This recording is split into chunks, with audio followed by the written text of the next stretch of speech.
विश्वोत्पत्त्यादिहेतवे तापत्रय अविनाशाय श्री कृष्णाय वयं नुमः। सबसे पहले सच्चिदानंद भगवान का मंगलाचरण किया, लेकिन किसी ने पूछा महाराज आपने जिन सच्चिदानंद भगवान को प्रणाम किया है उन सच्चिदानंद भगवान की विशेषता क्या? क्यों विशेषता क्यों पूछ रहे हो?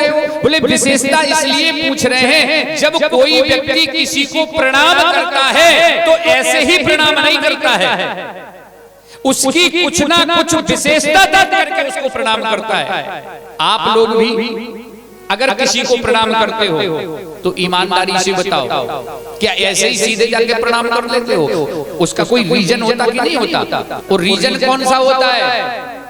या तो वो व्यक्ति आपसे आयु में बड़ा होता है, आयु में बड़ा होता है, या वो व्यक्ति आयु में तो बड़ा नहीं है लेकिन कुल में बड़ा है।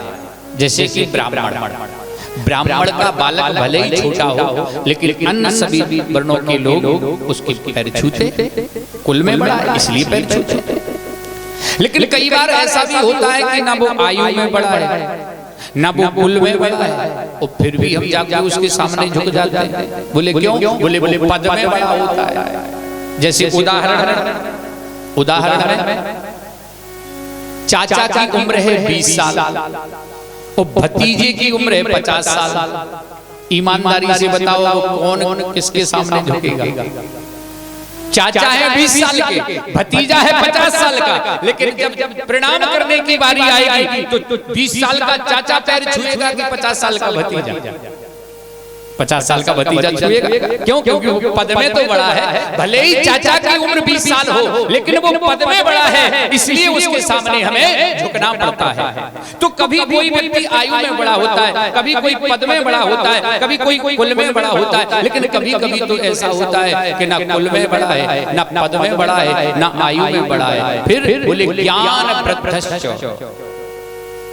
जब कोई ज्ञानी होता है, विद्वान होता है, संत होता है, भले ही उसकी उम्र छोटी हो, किसी भी कुल में हो, लेकिन उसके सामने जाकर के हम झुक जाते हैं उसके ज्ञान को देख करके। सुखदेव जी महाराज की उम्र 16 वर्ष थी लेकिन हजार वर्ष के जो संत महात्मा थे वो जाकर के साष्टांग प्रणाम करते थे। उम्र को नहीं, कुल को नहीं, ज्ञान। तो जब व्यक्ति ज्ञान में बड़ा होता है उसके सामने जाकर के हम झुक जाते हैं। तो वेदव्यास जी महाराज से पूछा महाराज आपने जिन सच्चिदानंद भगवान को प्रणाम किया है क्यों किया? क्या देख करके आपने उनको प्रणाम किया? उनकी विशेषता तो बताओ। तो मेरे भगवत प्रेमियों बहुत सुंदर विशेषता बता रहे हैं। सच्चिदानंद भगवान है कैसे? बोले सच्चिदानंद रूपाय, उनका जो स्वरूप है वो मन को मोहने वाला है, क्योंकि मनमोहन नाम है उनका। मनमोहन, जो मन को मोह ले वही तो मनमोहन है। एक बार जो उनको देख लेता है डूब जाता है। तो जो स्वरूप है वो आनंद को देने वाला है, इसलिए उनको हम उनके स्वरूप को देख करके प्रणाम कर रहे हैं। दूसरी विशेषता एक और है उनमें, कौन सी? बोले विश्वोत्पत्त्यादिहेतवे, जिन सच्चिदानंद भगवान को हमने प्रणाम किया है वो सारे विश्व का पालन करने वाले। चाहे कोई सच्चिदानंद भगवान को बुरा कहे चाहे कोई भला कहे, लेकिन उन्हें उसको भी खिलाना है जो उनकी पूजा कर रहा है और उन्हें उसको भी खिलाना है जो उनकी निंदा कर रहा है। क्यों? बोले उनका स्वभाव है, जिसका जो स्वभाव होता है वो जाता नहीं है। हमारे यहाँ एक कहावत है, बूढ़े बुजुर्ग कहते हैं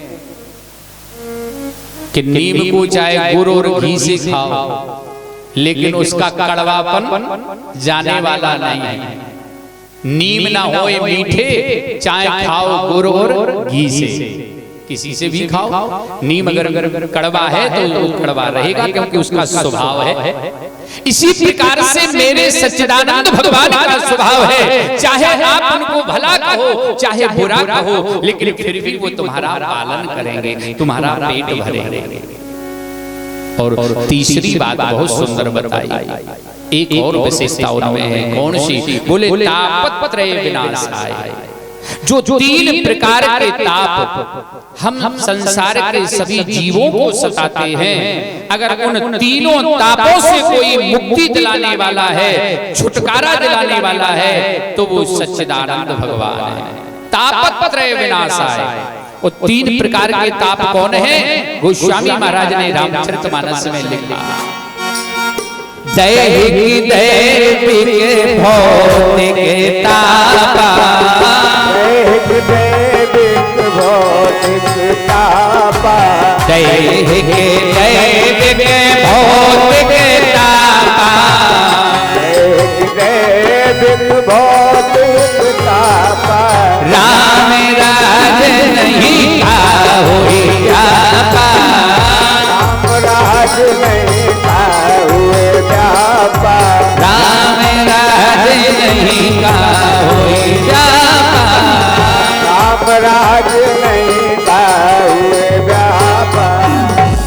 जो तीन प्रकार के ताप हैं, दैहिक ताप कौन होता है? जो हमारे देह में नाना प्रकार की पीड़ा होती है, कभी पेट दर्द है, कभी जुखाम, कभी खांसी, कभी सर दर्द, ये जो नाना प्रकार की पीड़ा है जो शरीर में होती है, इसको अगर कोई दूर करने वाला है तो वो सच्चिदानंद भगवान। दैहिक दैविक कौन सा ताप होता है? दैविक ताप उसे कहते हैं, जैसे कि आप लोगों ने सुना होगा, कई लोग कहते हैं महाराज फलानी कालका हमें बहुत परेशान करे, फलाने घाट को घटोई महाराज परेशान करे। जो लोग ये कहते हैं कालका घटोई मसान ये तमाम, तो ये दैविक जो ताप है, इनको भी अगर कोई दूर करने वाले हैं तो वो सच्चिदानंद भगवान है।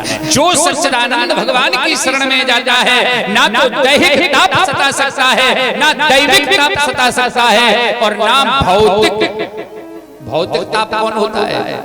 भौतिक ताप किसे कहते हैं? भौतिक ताप वो होते हैं जो आप संसार की वस्तुओं से प्राप्त कर लेते हो, जैसे लाइट का करंट लग जाना, लाइट का करंट लग जाना, मोटरसाइकिल से जा रहे थे एक्सीडेंट हो जाना, अचानक छत गिर जाना, कुछ भी हो जाएगा एक्सीडेंट तुम्हारे साथ, तो ये है भौतिक ताप। इन तापों से अगर कोई मुक्ति दिलाने वाला है तो वो सच्चिदानंद भगवान। कई लोग कहते हैं महाराज आज तो बच ही गए, वो तो भगवान की बड़ी कृपा थी, हम निकल पाए और लेंटर हम निकले और रोड पे पेड़ गिरो, बिल्कुल बच गए।